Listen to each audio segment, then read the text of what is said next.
Баршаларыңызға сәлем, құрметті оқушылар. 8-ші сыныптың химиясы, 18-ші параграф, Авогадро заңы және мольдік көлем тақырыбы бойынша үй тапсырмасының шығару жолын көрсететін боламын.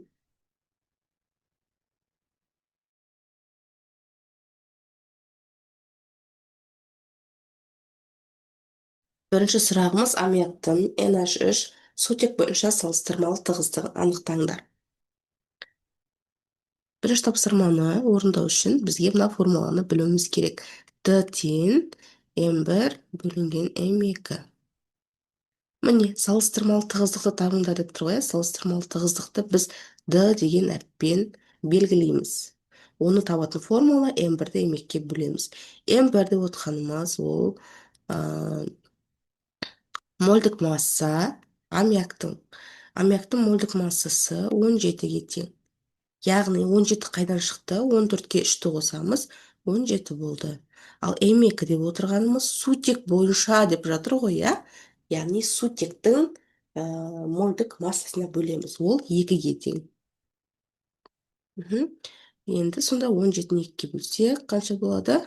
8,5 болады. Сонда аммиак сутектен сутегі бойынша салыстырмалы тығыздығын тауып деп тұр ғой, сутектен 8,5 есеге жоғары деген мағынаны білдіреді. Енді екінші есеп. Газдың сутек бойынша салыстырмалы тығыздығы 14,5-ке тең. Газдың мольдік массасын есептеңдер дейді.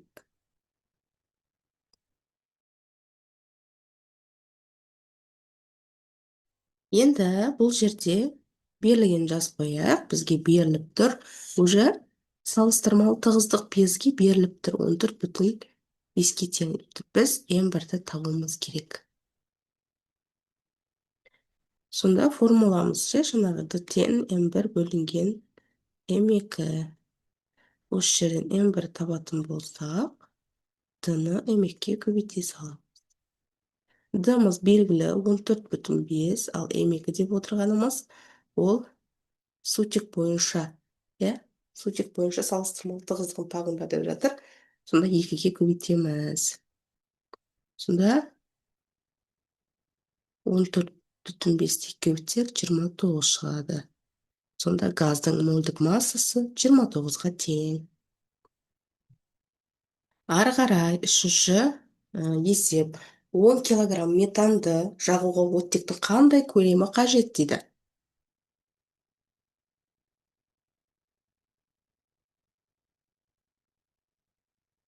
Берілгені массасы беріліп тұр метан 10 килограмм.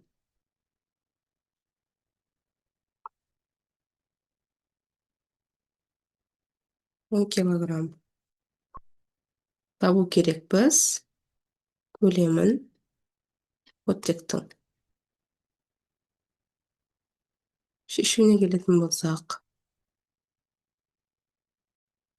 сағаш 4-ке оттекті қосамыз. Сол 2 қосылған ашекол. Так, мына жерге реакцияны міндетті түрде теңестіреміз. Мұнда 2-ні қоямыз. Мұнда 2-ні қоямыз.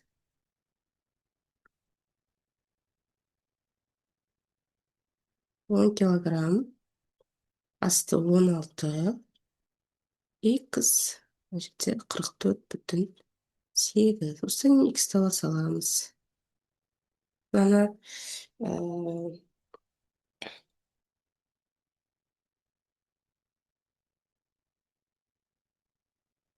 так.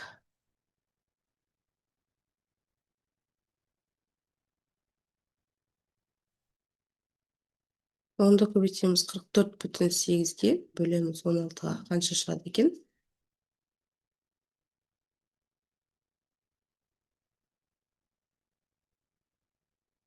Онда көбейтеміз 44,8-ге бөлеміз 16-ға. 28 метр куб болады ғой.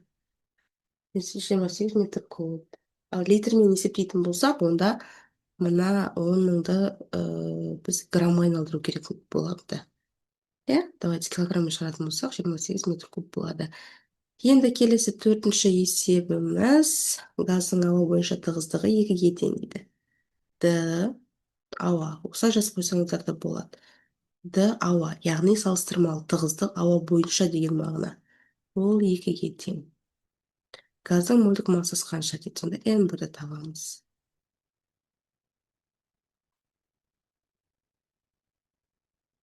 Д тең N1 бөлінген N2.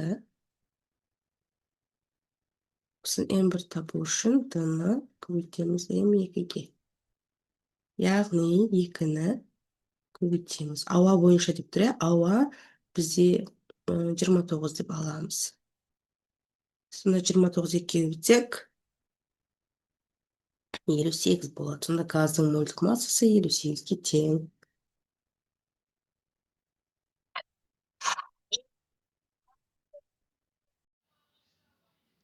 Зат мөлшері 1,5 моль сутектің қалыпты көлемін есептеңдер. Берілген жазып қойдық. Сутектің зат мөлшері беріліп тұр. Енді көлемін табу керек. Біз N тең В бөлінген ВМ деген формулаға саламыз. Осы жерден көлемін тауып алу үшін зат мөлшерді қалыпты көлемге көбейтеміз. Сонда жауабы 33,6 литр шығады. Келесі 6-шы тапсырмада дәл солай. Бұл жерде азот берілген екен 0,1 моль. Енді көлемін табуымыз керек. Көлем табу үшін зат мөлшерді ВМ-ға көлемді қалыпты көлемге бөлеміз. 112-ні бөлсек, 22,4 литрға бөлсек, 5 моль шығады.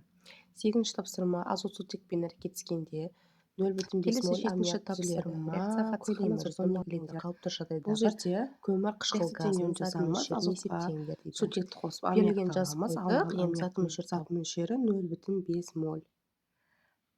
Астына 2 моль деп жазамыз. 2 моль ол коэффициентті алып тұрмыз. Аммиактың алдында 2 деген коэффициент бар, сондықтан да 2 моль деп жаздық. Азоттың үстін X деп, астына 28 деп жазамыз да. X-ті табамыз.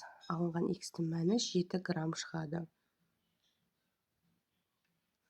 Осылайша массасы реакцияға қатысқан азоттың 7 грамм. Пропорция арқылы, X табу арқылы массасын таптық. 9-шы тапсырма. Медицинада қолданылатын оттек жастықшасының көлемі 10 литр. Тығыздығы 1,43 грамм бөлінген литр. Онда массасы қанша болғаны дейді. Берілгендерін жазып қоямыз. Көлемі беріліп тұр, тығыздығы беріліп тұр. Енді массасын табуымыз керек.